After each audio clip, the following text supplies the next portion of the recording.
aujourd'hui, je vais achever cette série d'enseignements sur l'armure. Pendant 3 dimanches, j'ai parlé de la lettre aux Éphésiens. Pendant 3 dimanches, je vous ai rappelé comment le diable rôde autour de nous. Et ça aussi, à chaque fois, je me dis, mais comment est-ce qu'on peut, en tant que chrétien, ne pas être conscient que le diable, tous les jours, sans cesse, sans relâche, sans se fatiguer. Je vous rappelle que, je le dis encore, le diable, il ne se fatigue pas. Il ne se fatigue pas. Donc, sans se fatiguer, il nous épie, il nous regarde, il cherche le moyen de nous manger.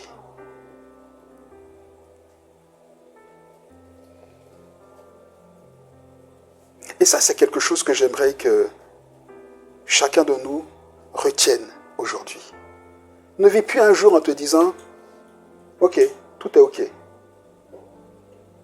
Tout est ok tant qu'on reste dans le sens de la croix. Sinon, si on enlève la croix, rien n'est ok. Parce que le diable, il t'attend, il m'attend. Et à toutes fins utiles, le diable, il est 15 milliards de fois plus fort que nous.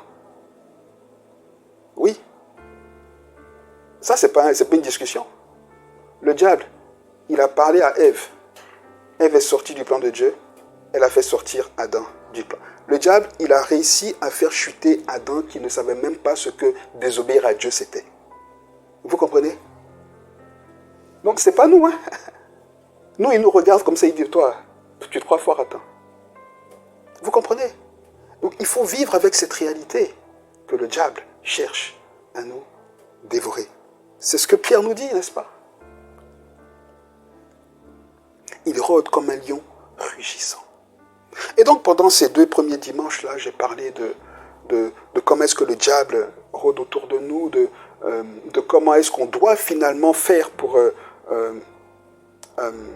résister au diable, parce que c'est ce que l'apôtre dit. Il dit, résistez-lui afin qu'il fuit loin de vous. Il faut résister au diable. Et j'ai dit, hein, je ne vais pas revenir dessus, j'ai dit que la seule manière j'allais dire, de manager contre le diable, c'est de lui résister. Ok?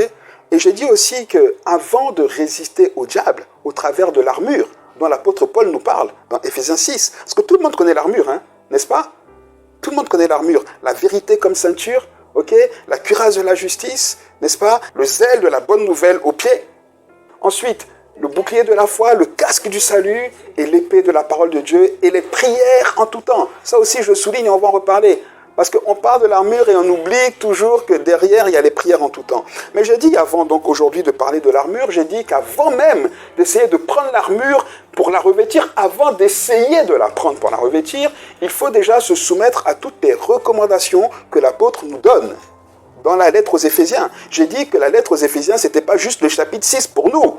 C'est l'ensemble de la lettre qui nous donne d'aller ensuite au chapitre 6 pour être cohérent et pour pouvoir avoir l'armure et résister au diable. Si on ne prend pas dans l'ensemble le chapitre, eh bien l'armure, elle ne nous sert à rien. Vous comprenez? Et donc, évidemment, j'ai parlé de toutes les recommandations. Un premier niveau de recommandation que l'apôtre Paul nous donne, c'est les recommandations d'ordre spirituel. Et dans ces recommandations-là, l'apôtre nous rappelle que le fruit de l'esprit, la manifestation du Saint-Esprit en nous, c'est l'amour. Et j'insiste encore aujourd'hui, la manifestation de l'Esprit de Dieu dans un homme, ce n'est pas les dons de l'Esprit, non. Ce n'est pas le parler en langue, non. Non. Pourquoi? Parce que le diable parle en langue, parce que le diable est capable de guérir, parce que le diable est capable de faire des miracles. Donc si on s'attend à reconnaître un enfant de Dieu uniquement au travers de ces choses-là, on a de très, très grandes chances de se tromper. Par contre, le diable ne peut pas aimer, parce que l'amour ne fait pas partie des choses qu'il possède, parce qu'il est méchant par lui-même. Vous comprenez?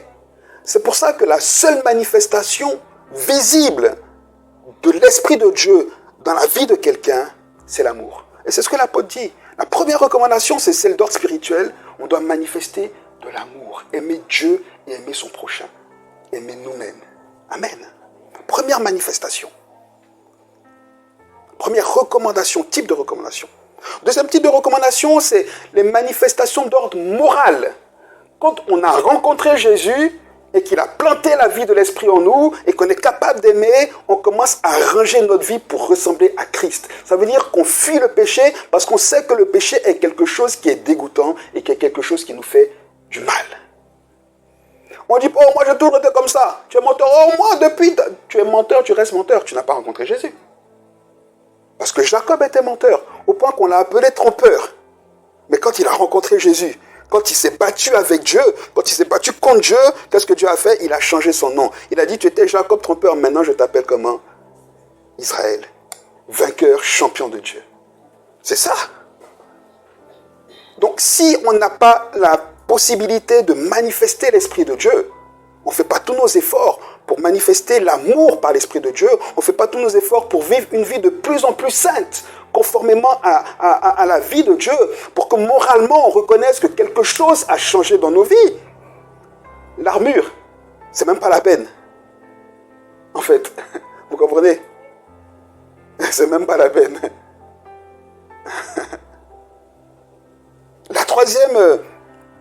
Le troisième niveau de recommandation, c'est les recommandations d'ordre domestique. Là aussi, l'apôtre régit ou bien établit, il nous enseigne sur les relations qu'on doit avoir entre enfants et parents, les relations qu'on doit avoir entre mari et femme. Et là aussi, pareil. Vous savez, Pierre a dit dans sa lettre qu'un mari qui fait du mal à sa femme, il ne faut même pas qu'il espère que Dieu l'écoute parce que les femmes sont d'une nature plus faible que les hommes. C'est ce que l'apôtre Pierre dit dans sa lettre. Et les femmes, elles disent, ouais, tu vois, si tu me fais du mal, oui. Mais l'apôtre Paul, il rétablit. Il dit, oui, les maris doivent prendre soin de leurs femmes, mais les femmes aussi doivent être soumises. Donc, il rétablit la chose. C'est pas que pour les femmes, là. C'est pour ça que la Bible n'est ni masculine, ni misogyne. Non, masculine, c'est pas le bon terme.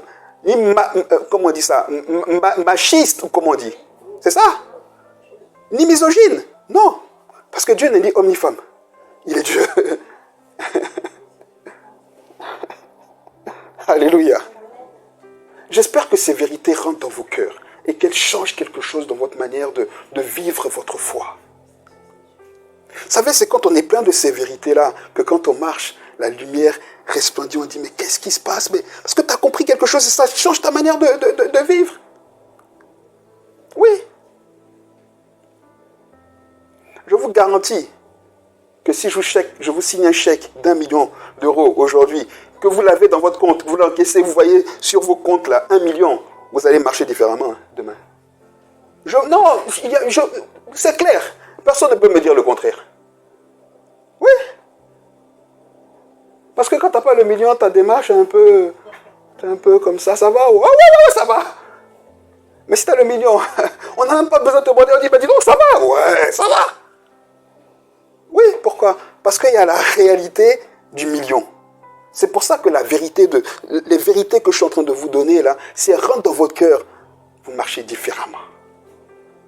Comme si vous aviez le million. Et vous avez plus que le million.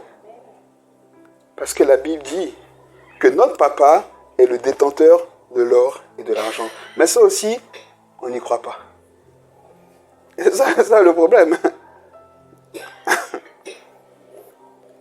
J'ai déjà galéré dans ma vie, hein, mais j'ai jamais manqué. J'ai déjà galéré, mais j'ai jamais manqué. Vous savez pourquoi? Parce que Dieu c'est mon papa. Si j'ai faim, il ne va pas dire débrouille-toi. Il va me donner à manger. Mais si ma fille, où est là, a faim, qu'elle ne me dit pas papa j'ai faim, je ne peux pas savoir qu'elle a faim parce qu'elle est grande. Mais quand elle avait 2 ans, quand elle avait 1 an, et qu'elle ne pouvait pas forcément parler, allez, 2 ans, 1 an, qu'elle pleure, c'est moi qui cherche à savoir, mais pourquoi tu pleures? Et puis j'essaie de donner, c'est la faim. Mais nous, on est grands maintenant. Quand on a besoin de quelque chose, il faut le demander à Dieu. On va dire, Dieu, tu sais, je sais quoi. Vous comprenez ce que je vous dis ce matin?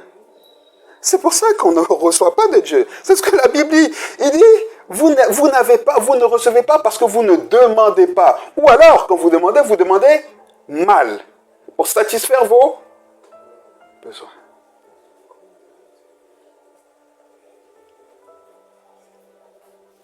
Vous êtes avec moi ce matin? Donc voilà, il rétablit les relations domestiques. Donc premier niveau, les niveaux d'ordre spirituel. Deuxième niveau, le niveau d'ordre moral. Troisième niveau, le niveau d'ordre domestique, dans lequel il inclut nos relations aussi en tant que hommes et femmes qui vivons dans la société. Quand on est embauché, employé, qu'on a des relations professionnelles, l'apôtre Paul en parle aussi. Il dit quand un patron, il faut être un bon patron.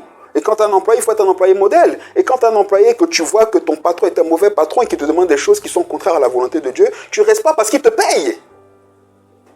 C'est du compromis. Attends, donc écoute, tu crois que si tu es le comptable de ton entreprise et ton patron te demande de falsifier les comptes en te disant, ben, je te donne, falsifie, on met 100 000 de côté, je te donne 10 000 pour toi, et puis tout est OK comme ça, et que tu prends, et que tu vas dire, merci Seigneur, bénis-moi, il va te bénir. Il va dire, mais ta bénédiction, là, tu l'as déjà prise sans moi, garde-la. Garde-la. Toi et moi, on a... Et on s'étonne de pourquoi est-ce que Dieu n'écoute pas nos prières, et pourquoi est-ce que le diable a accès à nous. C'est tout ça.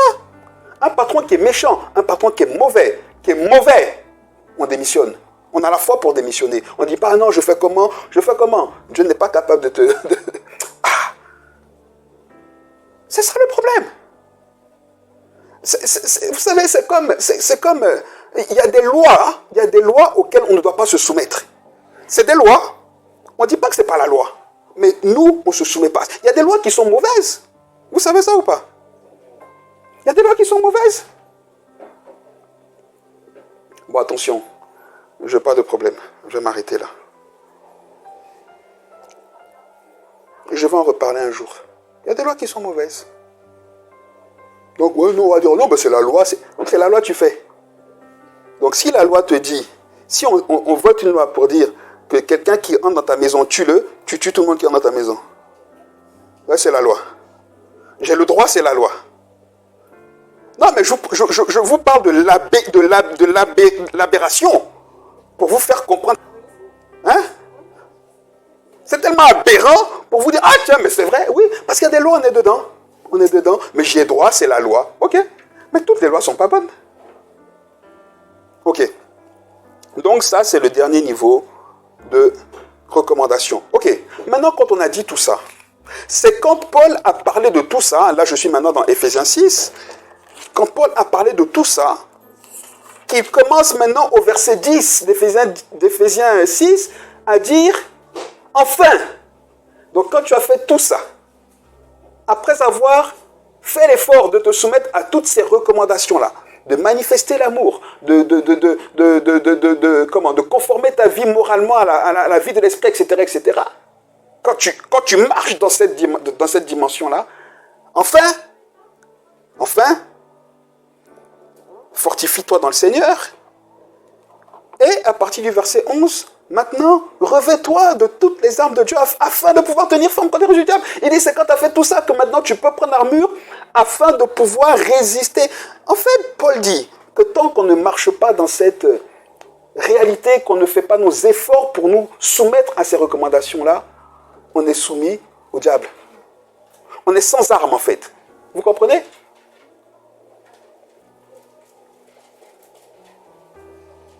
Mais écoutez, quand notre patron est méchant qui nous persécute là, c'est une réalité quotidienne, non? Vous croyez que la prière va changer le cœur du patron? Dieu va changer le cœur du patron juste à cause de toi. Non, il est mauvais, il faut qu'il rencontre Jésus là. On peut prier pour son salut. Mais si on ne supporte pas, qu'est-ce qu'on fait?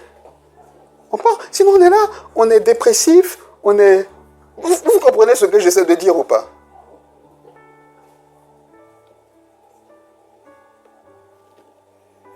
Donc quand on a fait tout ça, on revêt les armes. Et Paul nous rappelle, n'est-ce pas, que l'armure est vitale pour les chrétiens. Parce que l'armure est le seul moyen, en tout cas le meilleur moyen pour nous de résister contre le diable. On va le voir dans des exemples très concrets, assez succinctement. Très très concrets. Ok? Et pourquoi est-ce que cette armure est vitale? Parce que n'oublions pas, je l'ai dit en introduction, que le diable rôde. Le diable, il rôde tous les jours pour faire quoi? Pour nous violer, pour nous tuer, pour nous égorger. C'est ce que Jésus dit. Jean 10, 10, il dit quoi? Il dit le voleur. Il vient pour faire quoi? Il appelle déjà le voleur. Il vient pour faire quoi? Pour voler, pour égorger. Le diable, il ne vient pas pour jouer avec nous. Hein. Ah non. Le diable, quand il a parlé à Caïn, Caïn a tué Abel. Vous comprenez? Quand il a parlé à Caïn, son frère, il a regardé son frère. Vous imaginez? Le diable, quand il a poussé les 11 frères, les 10 frères, pardon. Ils étaient 10. Les 10 frères de Joseph, ils se sont mis d'accord pour dire, lui là, on va le tuer. Mais vous vous rendez compte? Ah oui. Mais vous pensez qu'il s'est levé comme ça matin pour dire, bah, allez tuer? Non, il a préparé le cœur de chaque frère. Il a préparé les événements. Il rôdait autour. Et il poussait aussi Joseph. Joseph, il venait voir ses frères. Regardez ma belle robe. Oh, regardez votre robe. La mienne, elle est toute belle. Elle a plein de couleurs. Il préparait. Il préparait. De la même manière, le diable, il prépare notre chute. Il prépare notre chute. En fait, c'est son boulot. Je ne sais pas si... Je l'ai déjà dit, non? C'est son boulot. Donc le matin, quand tu te lèves, il est déjà au boulot.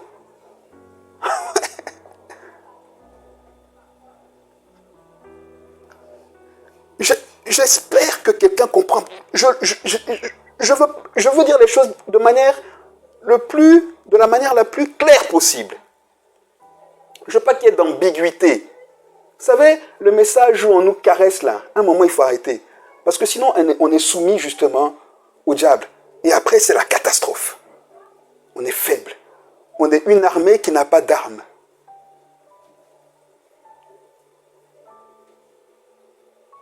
Vous êtes avec moi? Donc c'est ça. Le diable, il veut nous tuer. Et écoutez comment est-ce que Paul décrit le diable est notre adversaire. N'est-ce pas? Il dit au verset 12, nous n'avons pas à lutter contre la chair et le sang, mais contre les dominations. Vous connaissez cette version-là, laissez-moi vous dire ça autrement. Il dit, on a à lutter, à se battre contre les puissances occultes, contre une organisation spirituelle satanique. Voilà, je pense que là, ça nous parle un peu plus. On se bat contre une organisation spirituelle satanique. Ok? Il dit contre les dictateurs invisibles. Amen ou pas? Qui dans les ténèbres s'organisent pour contrôler et régir le monde et notre vie. Il dit on se bat contre la légion, c'est-à-dire les milliers des esprits démoniaques dans les sphères surnaturelles. Véritables agents du quartier, écoutez, véritables agents du quartier général du mal. Voilà, je pense que là, ça nous parle un peu mieux. Ah oui, oui. En fait, on se bat contre des agents spéciaux qui ont été formés des années durant pour faire du mal. C'est des robots, ils sont programmés pour faire... Donc, il n'y a pas moyen de discuter. Tu crois que tu vas discuter avec le diable? Non, attends, laisse-moi un peu. Non, lui, il veut te détruire. Il est programmé pour ça. C'est un virus. C'est un virus. Vous comprenez? Je l'ai dit. Regardez comme il voulait tuer Joseph. Il y a tellement d'exemples. On prend du début de la Bible, il voulait tuer Adam, il voulait tuer Ève, il a tué Abel, il a voulu tuer Noé, Moïse, Abraham, Joseph, Daniel, Shadrach, Meshach, Abednego. Le peuple d'Israël même, il a voulu les tuer tous, il les a mis là-bas, dans la servitude. Dès qu'ils disaient, c'est trop dur de travailler, allez, donnez-leur encore plus de travail et puis fouettez-les. Il est méchant. Le diable, il était à la croix. Il regardait Jésus comme ça en disant, hé oh. Alors, le roi, sauve-toi. C'est le diable qui faisait ça. Il regardait les gens en train de clouer Jésus. Il riait. Il se réjouissait. Oui. Oui. Parce qu'il veut nous tuer. Et donc, pour résister à cette organisation spirituelle, satanique, se revêtir de l'armure. Amen. Et j'insiste encore pour vous rappeler qu'on se revêt de toute l'armure si on veut vraiment résister au diable. Si on n'a que le casque, on est mal barré. Hein? Ok?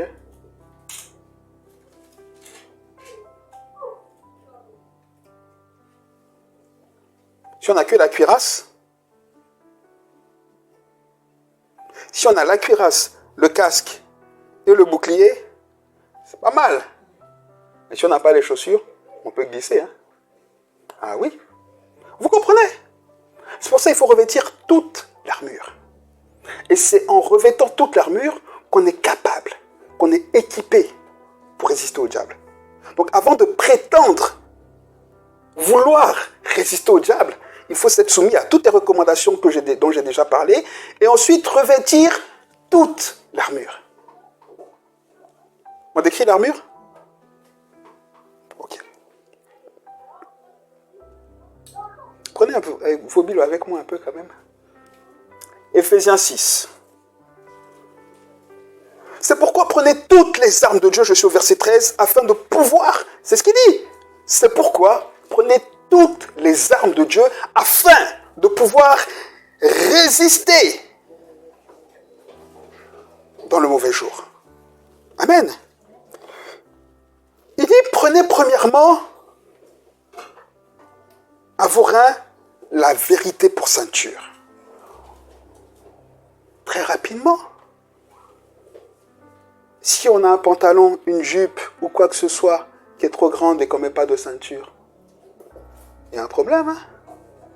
Et si la ceinture n'est pas bien serrée et que tout d'un coup on se balade et que ça tombe, ouh là là là là là là, ah oui, il y a un problème. Vous comprenez? La ceinture est très importante. C'est pourquoi les soldats mettaient des ceintures pour pouvoir mettre leurs armes et d'autres choses autour de leur ceinture. Et si la ceinture tombait, toute l'armure en fait était remise en question. Donc la ceinture est là pour soutenir l'ensemble, pour tenir l'ensemble. Amen ou pas? Et Paul dit que cette ceinture de notre armure spirituelle, c'est la vérité. C'est quoi la vérité? Jésus a dit dans Jean 17, quand il priait pour nous, il a dit, sanctifie-les par ta vérité. Ta parole est la vérité. Amen ou pas? La vérité. Ce n'est pas nous de dire la vérité, parce que c'est quand on est plein de la parole de Dieu qu'on est capable de dire la vérité. Il n'y a pas un homme sur terre ici qui n'a pas le Saint-Esprit qui dit la vérité. Dans l'absolu. Pourquoi il ne dit pas la vérité? Parce qu'il ne croit pas en Dieu. La seule chose qui est immuable et qui est vraie pour l'éternité, c'est que Dieu est le souverain de toutes choses. C'est ça. Vous comprenez? Et donc, quand Paul dit ici de mettre la vérité comme ceinture, il nous explique que la première arme efficace pour lutter contre le diable, c'est d'avoir une révélation et une compréhension de la parole de Dieu qui est juste. Quand on a une mauvaise compréhension, une mauvaise interprétation, une mauvaise révélation de la parole de Dieu, on n'est pas dans la vérité et on est exposé au diable. La Bible commence par ça.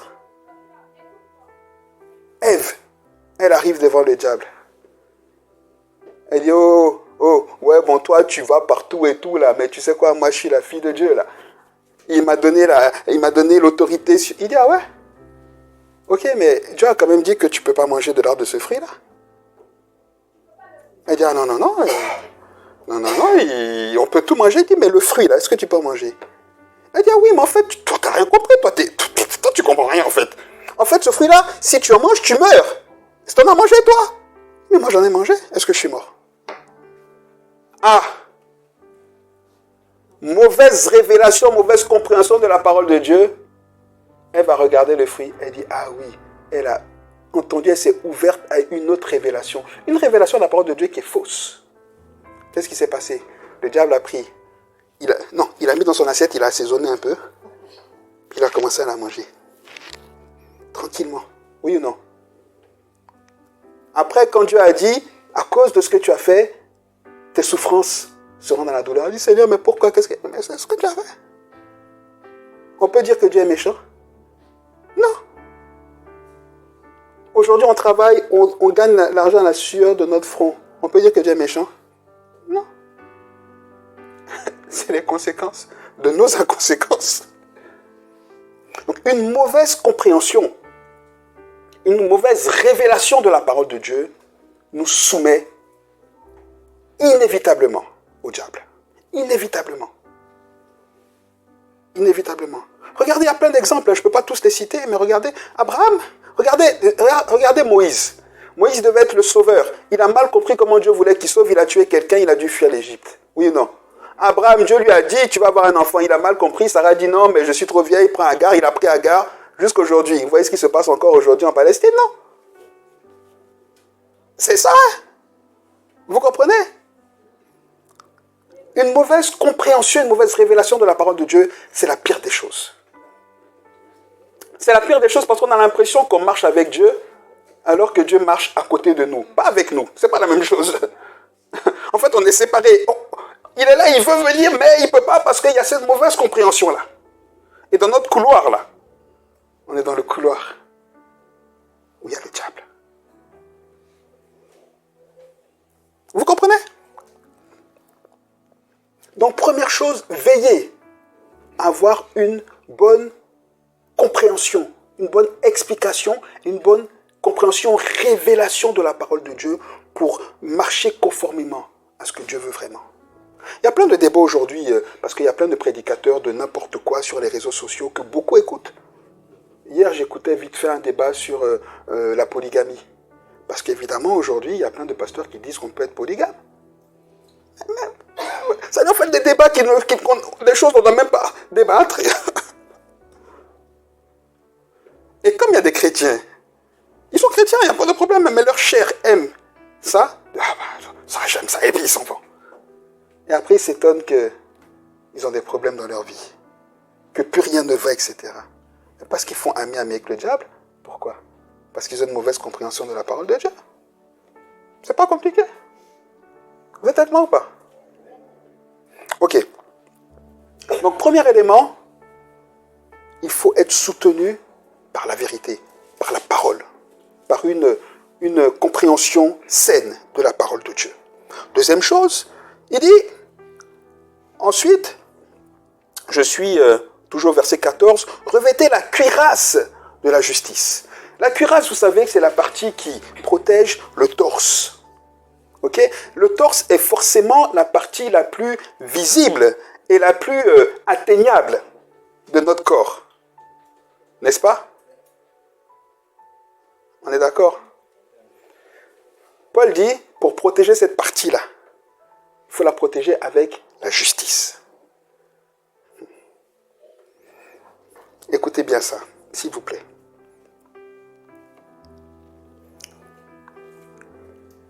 Quelle est la chose la plus facile pour nous attaquer que le diable peut utiliser en dehors de nos propres fautes?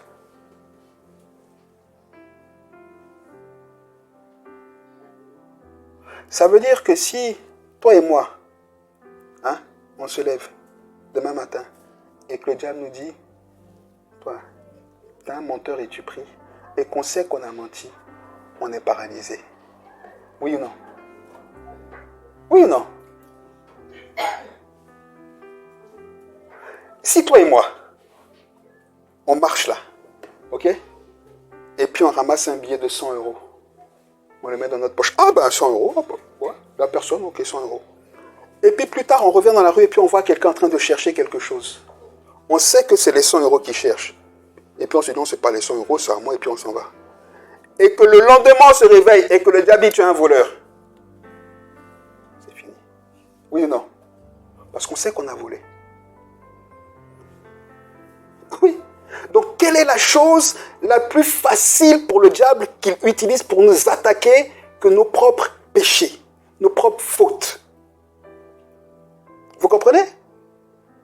Et nos fautes là, on fait tout pour les cacher. Parce que dès qu'elles sont visibles, sans même que quelqu'un nous dise quoi que ce soit, on est condamné. Vous êtes avec moi jusqu'ici? Ok? Par contre, nos fautes aussi, on a du mal à les cacher. Parce que souvent, nos fautes, elles se manifestent au travers de nos caractères, qui ne sont pas transformés par la conversion, par l'effort de se convertir. Donc, on les cache. Mais je pense que nous tous ici, là, si je viens voir chacun en disant, bon, écoute, tiens, toi, parle-moi de ton frère, là, parle-moi de ta soeur. Dis-moi, non, oublie les histoires, c'est un bon frère, c'est une bonne soeur. Non, non, dis-moi sincèrement ce que tu penses. On aura tous des choses négatives à dire. Hein.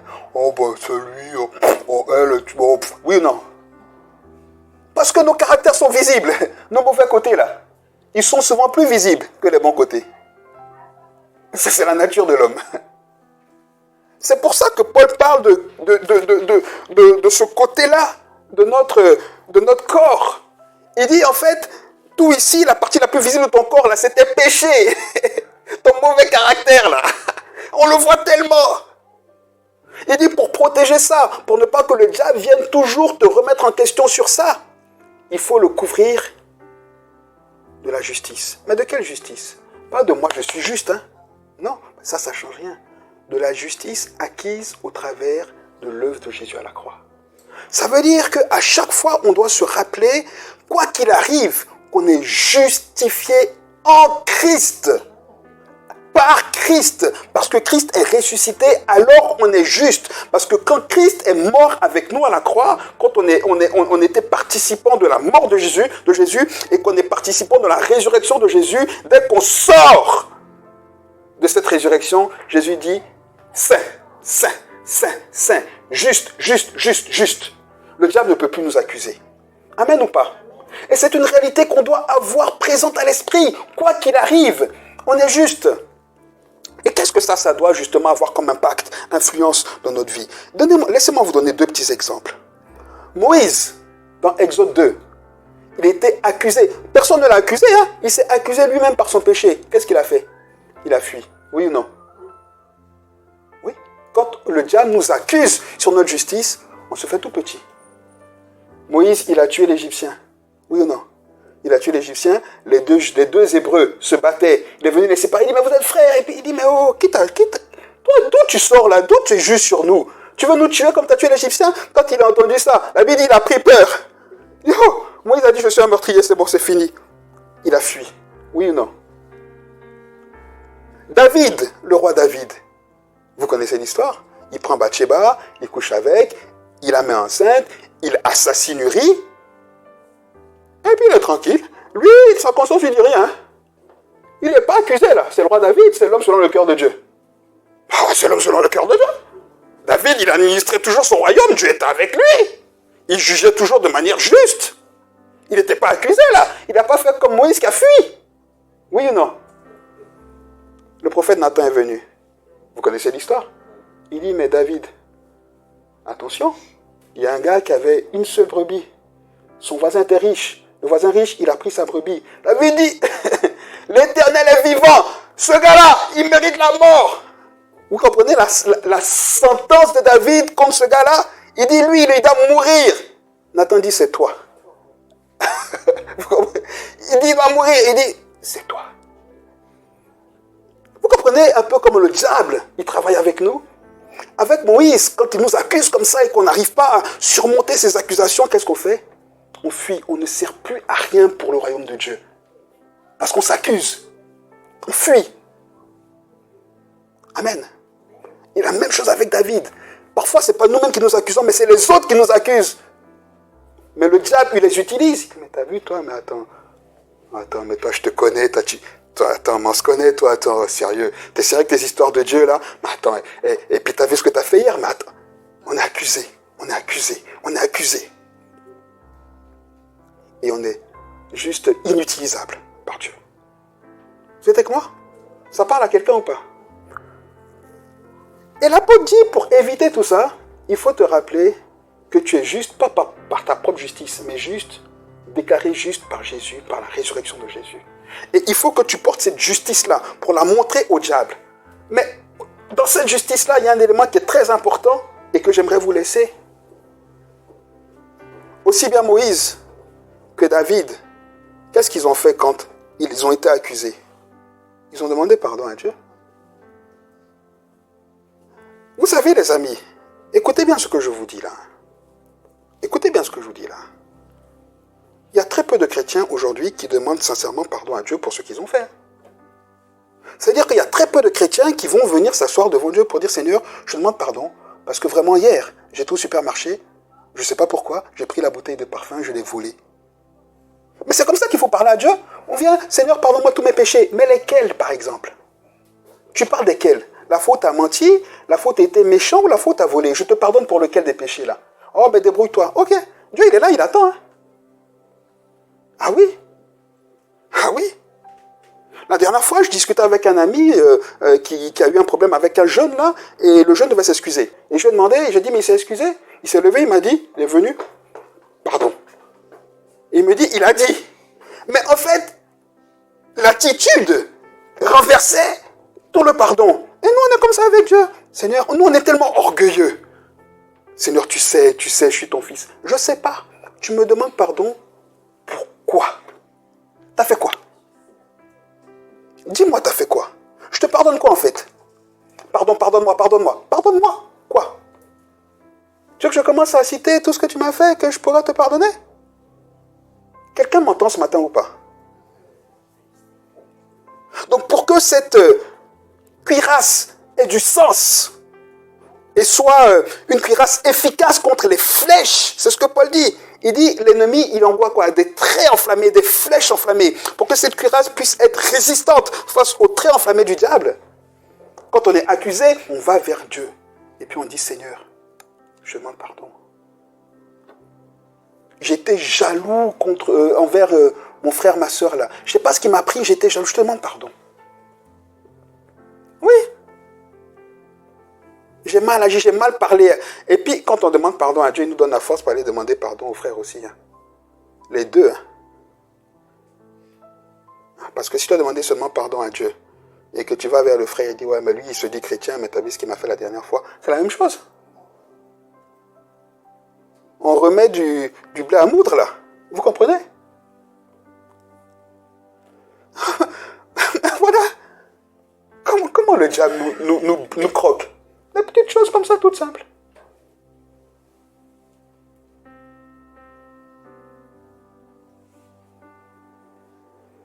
Ou alors, les chrétiens, ce qu'ils font maintenant, ils font comme les... Vous savez, comme quand on n'est pas croyant, là. Tu fais quelque chose à quelqu'un et puis tu lui fais un cadeau. Ou j'ai vu une vidéo, les mamans africaines, les parents africains, on te crie dessus, et puis après, quand on voit qu'on s'en veut un peu, on dit, ça va chérie, tu fais quelque chose, tu veux manger? Pour nous, on a demandé pardon. Non, c'est pas pardon. Je te fais du mal, je t'offre un petit gâteau, un petit cadeau. Ça va aujourd'hui, tiens. Ça, c'est quoi? Ok, je mange, mais quoi? Ça n'a pas réparé la chose, là. Et les chrétiens, ils font ça aussi aujourd'hui, hein. Ils vont aller pécher, et venir glisser quelque chose dans l'offrande. Souvent, hein, quand ils ont péché comme ça, pas vous, hein, les autres, quand ils ont péché comme ça, ils font une enveloppe, ils viennent la donner au pasteur, pour être sûr que Dieu agrée.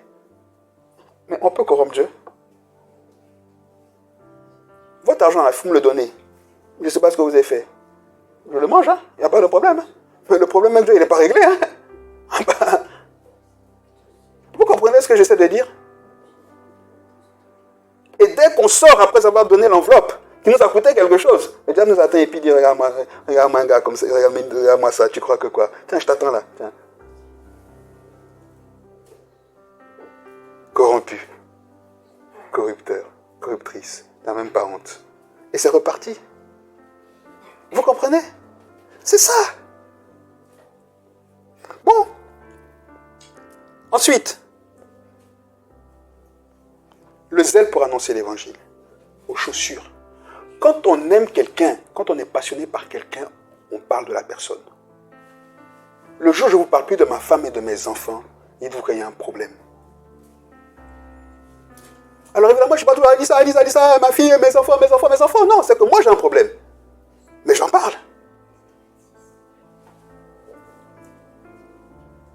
Je parle de ma foi tout le temps, tous les jours. Je saisis une occasion de parler de ma foi. Je n'ai pas nécessairement besoin de dire Jésus.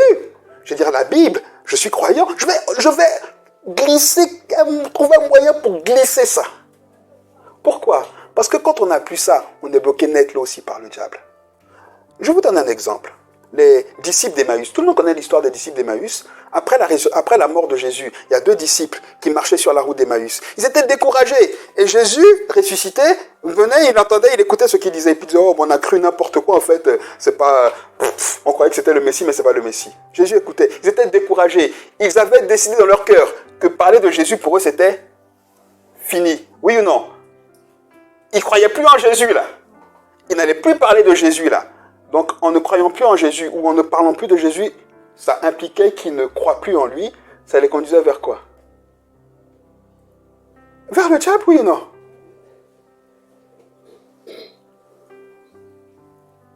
Donc, quand on ne parle plus de Jésus, on n'entretient pas cette flamme-là. On commence à aller vers le diable. Et quand Jésus est venu, et il a commencé à leur parler de lui, et que le soir, quand il a rompu le pain, leurs yeux se sont ouverts, puis ils ont vu que c'était Jésus, ils ont couru. Qu'est-ce qu'ils ont dit? Ils disent, vous vous rappelez de ce qu'ils disent? Ils disent, mais quand il parlait, est-ce qu'on ne sentait pas comme un feu dans notre cœur? Alléluia! Sa parole bouillonnait dans notre cœur. C'est-à-dire quand la parole bouillonne dans notre cœur, on parle de... C'est-à-dire que quand on ne parle plus de Jésus, c'est-à-dire que ça ne bouillonne pas. Ça bouillonne, on est amoureux. C'est-à-dire que c'est une passion qui est là, qui est restaurée jour après jour. Il peut y avoir des bas, mais toujours la passion est là. Amen ou pas? Et qu'est-ce que la Bible dit? La Bible dit que quand ce feu est venu dans leur cœur, la Bible dit à l'instant, ils ont tout laissé ce qu'ils faisaient, ils ont couru à Jérusalem pour dire le Seigneur est ressuscité. Mais nous on est tellement blasés. On a des gens qui sont en souffrance. Même pas on parle de Jésus. Ouais, mais t'as vu un psy? Il faudrait voir quelqu'un. Hein? T'es malade? Oui, mais il faudrait peut-être voir un cardiologue. T'as un médecin de famille? Mais tu peux pas lui imposer les mains. Je peux prier pour toi. Je connais quelqu'un qui guérit. Pourquoi on ne fait pas ça? La personne est libre de dire oui ou non. Mais nous, notre rôle, c'est de parler de Jésus. Pour maintenir cette flamme.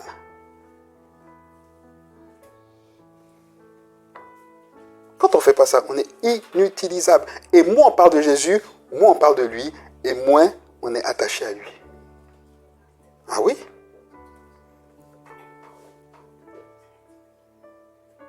Ah oui? Moi, je ne sais pas vous, hein, mais moi, il y a des passions que j'avais avant. Par exemple, il y a des chanteurs que j'aimais beaucoup, mais aujourd'hui, je ne me rappelle même plus de leur actualité, je ne sais même plus. Mais à l'époque, je connaissais tous d'eux. Parce que j'en parlais. J'en parlais. Tu ne parles pas de Jésus. Tu crois en Jésus? Ouais. Oui, il a fait quoi pour toi? Ben, écoute, en fait, c'est personnel, quoi.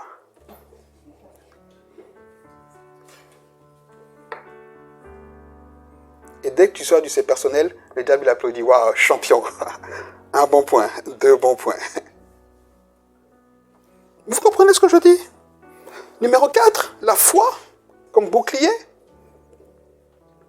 J'ai dit, hein, l'annonce de la parole de Dieu, c'est les chaussures. Hein. Quand on n'a plus les chaussures, là, on glisse. Hein. Donc, quand on ne parle plus de Jésus, là, c'est ça. Vous comprenez? La foi. La foi comme bouclier. Et là aussi, c'est très important. La première chose qu'il faut qu'on sache par rapport à la foi, c'est que la Bible dit dans le livre des Nombres que Dieu n'est pas un homme pour mentir. Que tout ce que Dieu dit, il le fait. Tout. La Bible ne dit pas forcément quand. Mais il dit que s'il dit quelque chose, il le fait. Donc ça veut dire que Jésus reviendra. Si on en doute. Il va revenir. Il revient bientôt. Il revient. Vous comprenez? Et de la même manière que parfois on doute que Jésus revient bientôt, de la même manière quand on a l'impression, ou alors quand Dieu nous a fait une promesse et qu'elle ne vient pas, eh bien on en doute. Mais quand on doute de Dieu, on s'ouvre à qui? Mais parce qu'on s'ouvre à d'autres solutions, donc on s'ouvre au diable. Évidemment, c'est ce qu'Abraham a fait ou pas? Abraham doutait, 25 ans, l'enfant ne venait pas. Sarah dit non, gars,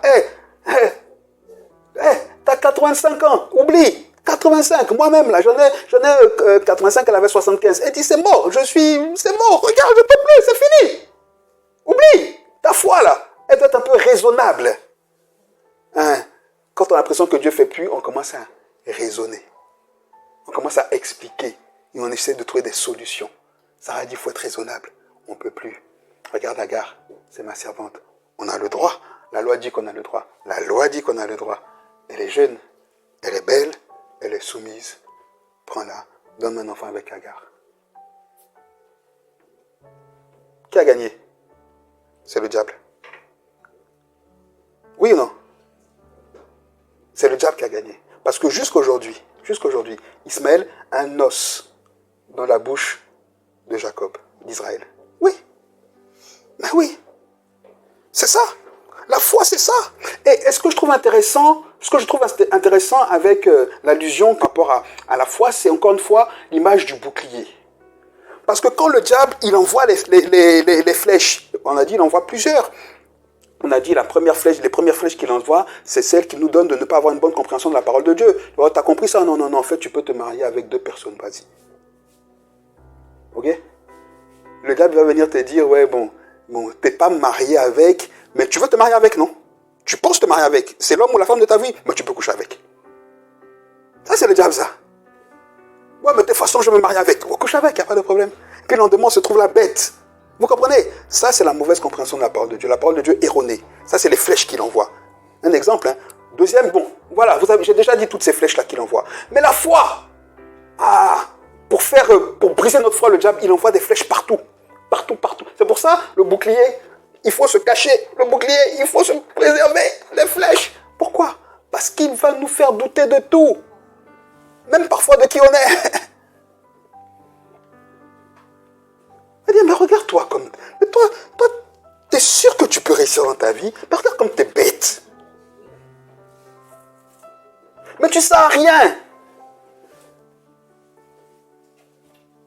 Tu rencontres quelqu'un, la personne commence à te dire je t'aime. T'es sûr que la personne elle t'aime? Qui peut t'aimer? Vous comprenez?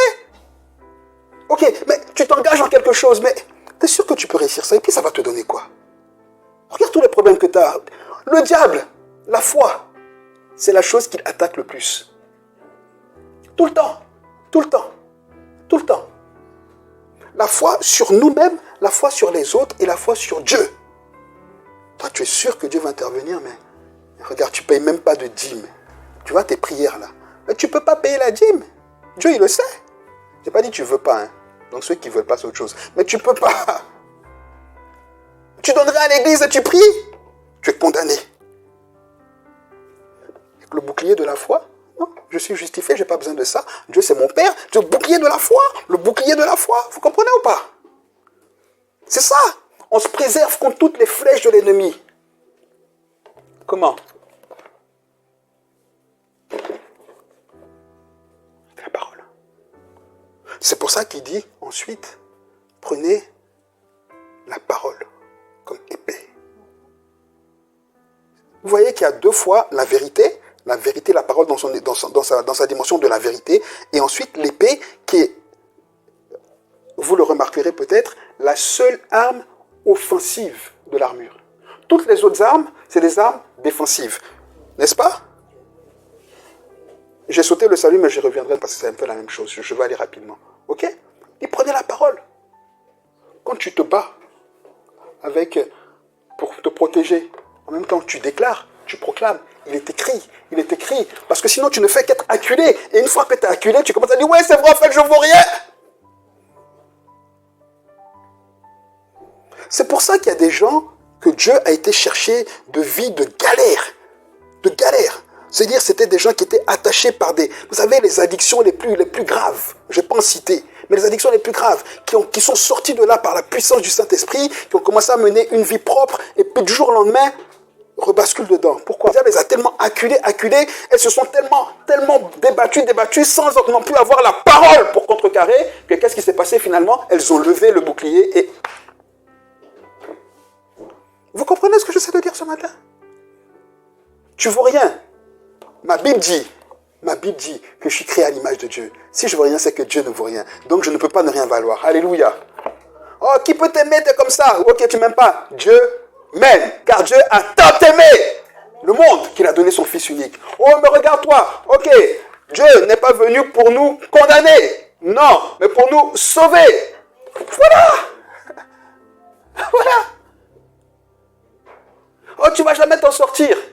Invoque-moi au jour de la détresse et je te répondrai.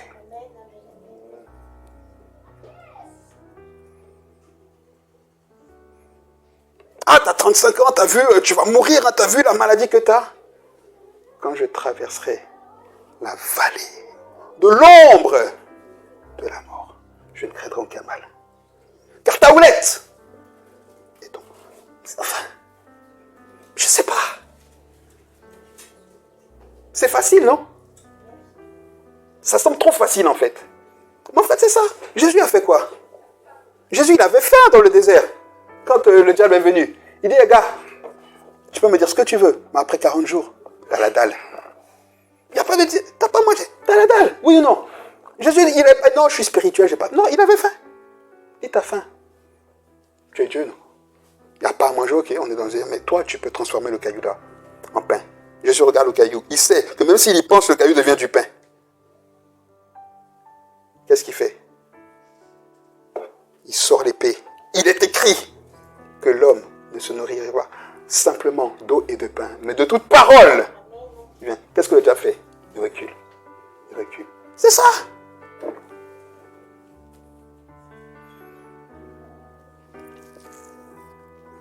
Pareil. Le salut. Le casque. Pourquoi le casque? Le casque, c'est pour protéger la tête. La tête, c'est quoi? Ça représente toutes nos pensées. Quand le diable, il veut vraiment nous faire douter, il commence à nous dire, mais t'es sûr que Dieu est là? Il existe. Non mais regarde, attends. Est-ce qu'il y a vraiment quelque chose après la mort? Non mais franchement, non mais comment quelqu'un qui n'a jamais existé, on ne sait même pas d'où il vient. Lui, il vient d'où? Mais qu'il nous dise alors d'où il vient. Il commence à nous remettre en question. Et puis Jésus qui revient bientôt là, mais attends, le monde depuis, Jésus il revient pas? Ah, écoute, tout ça là, oublie, oui ou non? Il commence à nous faire douter. Ou alors il commence à nous faire douter que nous-mêmes on est sauvés. Mais toi, tu crois que le sang de Jésus, là, il peut sauver toi? Toi? Non. Toi? Regarde ta vie. Toi, il peut te sauver. Vous comprenez? C'est pour ça qu'il faut le casque. Le salut. Eh gars, sauver. Sauver. Sauver. Tu veux pas. Tu crois, moi. Sauver. Amen ou pas? Vous comprenez? Allez, je finis avec le dernier élément qui est les prières en tout temps. Ok? Il dit ensuite, pour terminer, après avoir mis le casque, etc., on est d'accord? Vous avez bien compris tout ce que j'ai dit ou pas? Ok? Il faut attaquer. Il faut être offensif avec la parole. Offensif avec la parole. On n'attend pas qu'on nous attaque. On dit d'ailleurs que la meilleure défense, c'est l'attaque, non? Donc n'attendez pas que le diable nous attaque pour déclarer la parole de Dieu. Le matin, tu te lèves, tu dis, je suis un homme, je suis une femme bénie. Oui, je suis béni. Dieu m'aime, il me protège, il est avec moi, son sang me recouvre, j'invoque le sang de Jésus, le diable ne peut rien contre moi. 10 000 tomberont à ma droite, 1000 à ma gauche, je ne serai jamais atteint. Tu proclames les bénédictions de Dieu sur ta vie, et puis tu affrontes maintenant le diable. C'est comme ça. La Bible dit que toute personne me sera soumise, il soumet les grands, il me fait asseoir à la table des grands. Et tu arrives, ton patron il te regarde, il dit, ben dis donc, il y a un truc qui a changé, hier je voulais te dire un truc, mais oula, l'onction est là. Le problème, c'est que quand on n'y croit pas, on ne fait pas. C'est ça le problème. Mais quand on commence à faire, et qu'on voit que ça marche, là, on rend grâce à Dieu. Je vous encourage, les amis. Il dit pour terminer, encore une fois, c'est toute l'armure. Hein. Donc, il dit pour terminer, faites en tout temps, verset 18, par l'Esprit, toutes sortes de prières et de supplications. Veillez à cela avec une entière persévérance. Et priez pour tous les... Il dit veillez avec une entière... Bon, déjà nous, les chrétiens, même, on ne prie pas. On ne prie pas à la maison. Et quand on vient à l'église, on écoute les prières des autres et puis on dit Amen et on pense qu'on a prié. Alléluia. Amen. Gloire à Dieu. Amen. Non. Il dit prier comment? En tout temps. Et c'est là qu'il y a l'utilité de ce merveilleux don qui est tellement remis en question. Le parler en langue. C'est là qu'il y a l'utilité du parler en langue. Les chrétiens qui viennent parler en langue dans l'église, on n'en veut pas. Ça me sert. Quand tu parles en langue, moi, ça ne m'édifie pas. Je ne sais pas ce que tu dis. Je dis Amen à quoi? Je ne sais pas si tu me maudis, je ne sais pas si tu me bénis. Et je dis Amen. Non, tu t'édifies toi. Par contre, Paul dit que quand, j'y reviendrai hein, à la Pentecôte, mais Paul dit que quand on prie en langue, on s'édifie nous-mêmes. Et on prie par l'esprit. On ne prie pas avec l'intelligence. Mais comme je ne peux pas être concentré H24 pour prier avec mon intelligence, pour savoir ce que je dis tout le temps à Dieu, en disant Seigneur, Seigneur, parce que des fois, vous savez, on prie dans notre cœur, on prie dans notre cœur, et puis on pense à quelque chose, et puis on commence...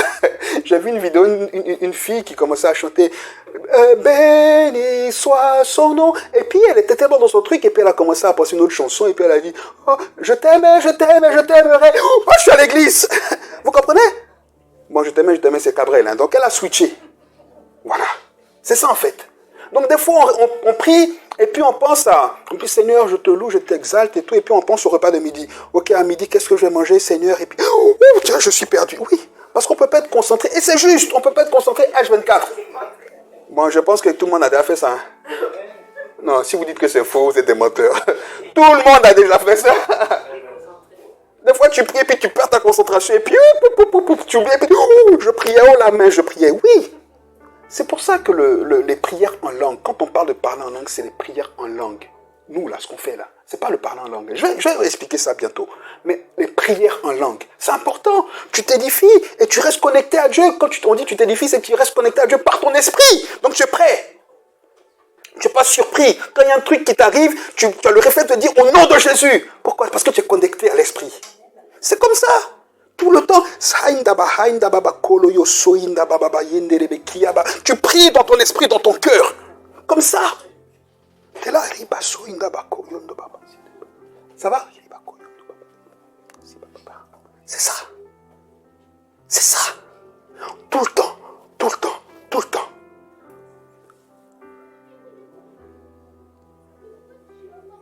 Moi, j'enseigne que le parler en langue n'est pas un signe de l'esprit, c'est un don de l'esprit. Ce n'est pas la même chose. Je ne suis pas contre le parler en langue, mais je suis pour le parler en langue selon ce que la Bible nous enseigne de le pratiquer. Le parler en langue, il est indispensable pour notre édification spirituelle personnelle. C'est pour ça que Paul dit prier en tout temps. Qui peut prier tout le temps? Mais quand tu pries en langue, tout le temps tu pries en langue. Tu es connecté. Tu n'as pas besoin de ton intelligence. Oui ou non? Tu as juste besoin de ton esprit. Tu pries, tu es connecté.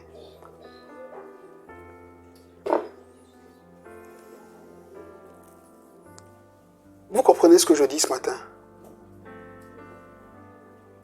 Quand on n'a pas tout ça, le diable il nous regarde le matin. On s'est parfumé pour Dieu. Hein. Vous savez, des fois on a prié. Loué soit ton nom. On n'a pas l'armure. Donc Dieu a pris notre prière. Mais on sort désarmé. Vous comprenez? La louange, il l'a prise. Hein? Parce qu'il la mérite. Il l'a prise. Mais la louange ne garantit pas qu'on soit protégé. Où on a vu que quand on loue Dieu, on est protégé? La louange, elle est pour Dieu, elle n'est pas pour nous, là. Notre protection, c'est l'armure. Amen.